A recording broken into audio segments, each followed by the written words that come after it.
What does an iconic Las Vegas hotel casino have in common with both the New York Mafia and the Kansas City Mafia and 007 James Bond?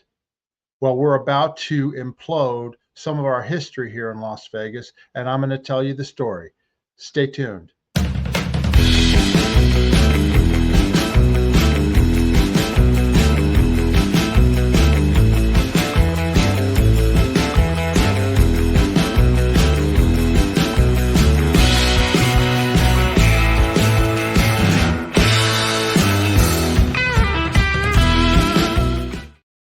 Hello, everybody. My name is Mark Fisher, and welcome to my channel, Las Vegas Travel and More. I've been a resident here in Las Vegas for 34 years, and I tell things from a local perspective, as well as the history of Las Vegas, and also other travel destinations and stories that I've been involved with, or that I think you might find interesting.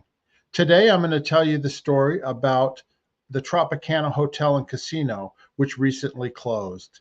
If you're interested in these types of stories, please don't forget to subscribe to my channel. I would really appreciate it. Anyway, the Tropicana Hotel and Casino was first opened in 1957 by a man by the name of Bert Jaffe, who was also the part owner of the Fontainebleau Hotel in Miami, Florida. And he opened it. He paid $15 million to build the Tropicana at the time. And I'm going to show you a picture. This is it right here when it opened up in 1957. And the Strip obviously looked much different. Las Vegas looked much different in those days. It's wide open desert and nothing really developed there as opposed to how it is right now today. But this is the iconic corner at Tropicana and Las Vegas Boulevard is the Tropicana Hotel Resort and Casino. And he opened it in 1957, as I mentioned. And one of the backers of the hotel and casino financially was Frank Costello, who was a New York Mafia boss in charge of the mob in New York. And he was one of the silent backers and was, expecting to be paid from the receipts of the Tropicana Hotel. So that's how the New York mob got involved and started with the Tropicana Hotel. It then became an iconic property in the 50s, 60s, and 70s. The Rat Pack used to come and stay there and perform there, including Sammy Davis Jr. And it was known, there was a golf course nearby, and it was more of like a casino resort as opposed to the hotels that you see today in Las Vegas. What was the connection to James Bond 007? Well, in 1970, they filmed the movie Diamonds Are Forever. It takes place in Las Vegas. And much of the movie revolves around the Circus Casino and Resort, and also what was then the International Hotel, but is now the Westgate Hotel. That's where the majority of the story takes place. However, the Tropicana was used to film the suite where James Bond 007, played by Sean Connery, had his hotel suite when he was in Las Vegas. And this is a photograph on the right of him in one of the Tropicana hotel suites. And Diamonds Are Forever is actually, it's a fun movie to watch, particularly if you're a resident of Las Vegas or have been here for a long time. One of the funniest scenes in it from a Las Vegas resident's point of view is there's a car chase in downtown Las Vegas on Fremont Street. And if you've ever been on Fremont Street back in the day, you could drive on it. Now it's a walking street with a zip line and a canopy and all that. But even when it was a driving street, I mean, it's only like a 2 or 3 block street with some alleyways. And the way they filmed it made it look like they were in a high-speed pursuit all over downtown Las Vegas. And it's always funny to watch that. There's other locations here in Las Vegas too for the movie Diamonds Are Forever. But the Tropicana Hotel was where 007 James Bond had his hotel suite. Also, the Tropicana was the home of the world famous Folies Bergere, which is a show from Paris, which has featured the iconic Las Vegas showgirls that would line up and dress up in their headdresses and do their chorus lines and that type of thing. And Folies Bergere would have 2 shows. They would have a show where the women kept on their tops for families early in the evening. And then, of course, they had a late night show that was topless. And this was similar to the show that was in Paris. But this show was in the Tropicana Hotel for many, many, many years. Here's a sign of the Folies Bergere cast outside in 1975 outside the Tropicana. What does this have to do, though, with the mafia and the mob's influence over the Tropicana Hotel? Well, Joseph Agosto, he was the Folies Bergere. He was put in as the producer of the show in the 1970s and early 80s. And he was the Kansas City mob frontman at the Tropicana. And he was the one overseeing the skim of the money off the top of the money that was won at the casino. Now, if anybody's ever seen the movie Casino, starring Robert De Niro and Joe Pesci, that actually, movie takes place, and it covers the Stardust Hotel and Casino, which was also part of the skim, where they were skimming the money off the top. And they actually go through the whole mechanism of how they would do that, where the mob would go into the count room and the money would be taken off the top before it actually was reported to, federal regulators or anything like that. And that cash was then transported to Kansas City for the mob to repay them for their interest in the hotel and casino. Well, this is Anthony Sevilla, and he was the Kansas City mob boss who was in charge of the skim. And he was the one that was receiving the money, him and his organization in Kansas City. And Joseph Agosto was the man who was in the Tropicana, and he was put in as, like I said, the producer of the Folies Bergere to cover, so he didn't have to get approved by the Gaming Control Board here in Las Vegas. And this skim went on for many years. And then Joseph eventually got caught, and he started to, basically be government witness against the Sevillas and the Kansas City mob bosses. Here's a photograph on the right there, the man in the hat, that's Anthony Sevilla. And then on the left are two of his associates. And this photograph was taken when they were served with, I think, FBI subpoenas in Miami over this whole case. But that's the mob connection. And once this was exposed and gotten rid of, the mob was kicked out of the Tropicana Hotel, and they were no longer involved in the skim or taking money from it. But this property had mob connections for many years.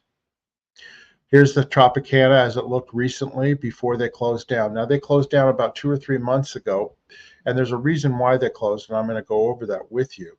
But what's coming up is on October 9th, they're going to be imploding the Tropicana Hotel towers. There are 2 towers on the property. And this is something we do in Las Vegas. We don't keep our historic buildings. We implode them whenever they get done, and new mega resorts or things want to be built. Like the iconic Sands Hotel was blown up so the Venetian could be built there, and things like that. This is a recent photograph of the Tropicana Tower, and all of the floors have already been demolished, and you can see that it's basically a shell of the the infrastructure of the hotel tower, and both towers are like that. And this is in getting in preparation for the implosion that's going to take place on October 9th. And it's going to be turned into a large event here in Las Vegas. As a matter of fact, hotel rooms around the Tropicana location at the MGM and other hotels are going for top dollars, because they're going to have a fireworks show, a drone show, and then they're going to blow up the hotel just like Vegas style, and you're going to see it come down. Here's a close-up of the demolition that's already been done down below, and you can actually see the tower in the back. You can see all right through. There's to the other side there is nothing in the middle of the hotel, and they're just going to knock down the actual infrastructure and drop the hotel right down on the ground on October 9th. Here's more of the lot area of the Tropicana, and it's located across from the New York, the Excalibur, and the MGM Grand Hotel. And so, like I said, that's going to be happening on October 9th. We want to thank the Tropicana for the many memories. It had been there for many, many years. As I mentioned, it was an iconic property, but time moves on, and we need to move forward with other things. And what is Las Vegas known for? Always doing things bigger and better than ever.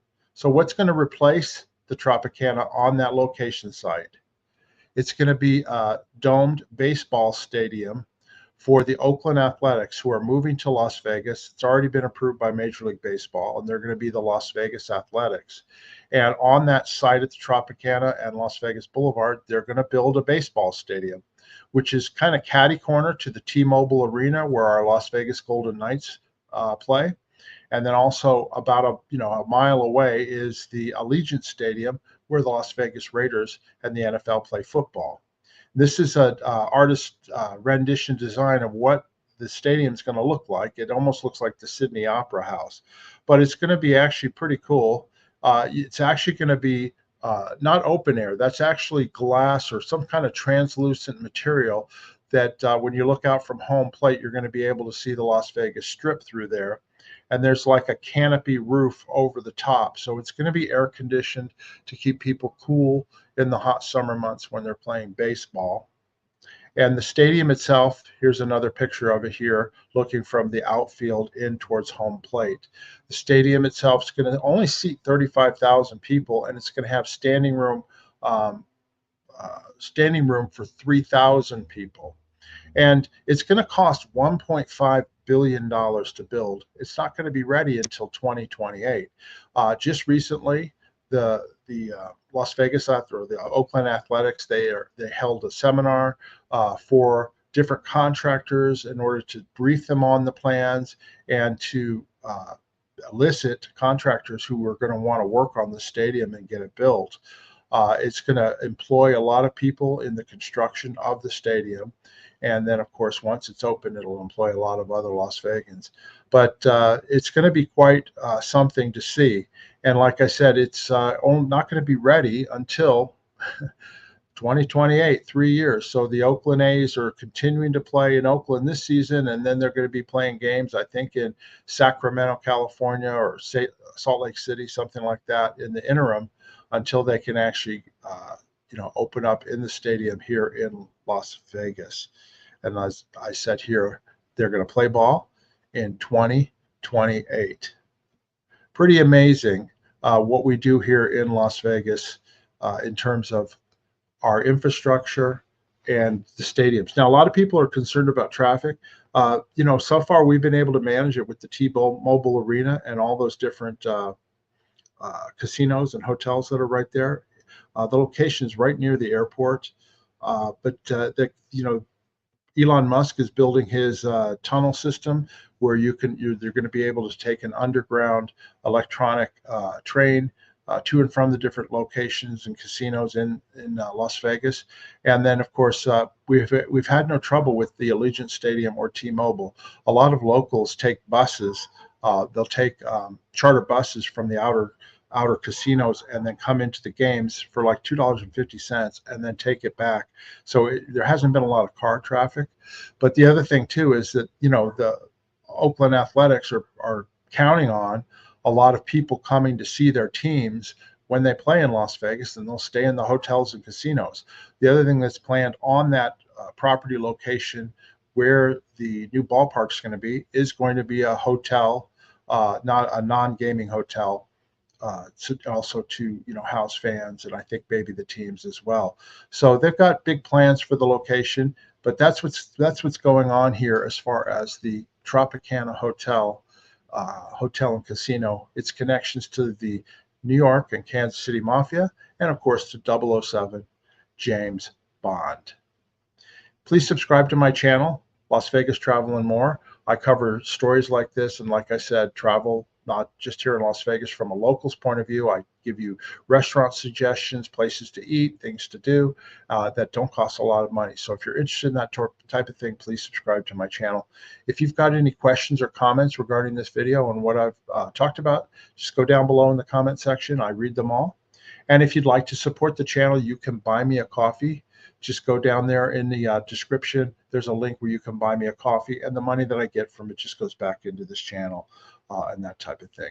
The other thing I wanted to mention is that I sponsor Koala Calm. If you're interested in a magnesium drink to help you get a good night's sleep, get rid of those aches and pains, that is not a drug or anything like that. It's actually a magnesium hot drink called Koala Calm, and you just mix it in with some hot water at night, drink it, and you're going to get a great night's sleep, and it's going to take away anxiety and that type of thing.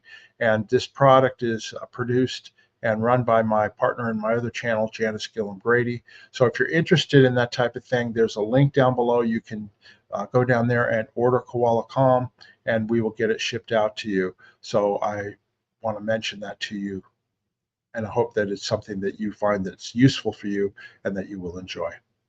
That's what I've got for the show today, everybody.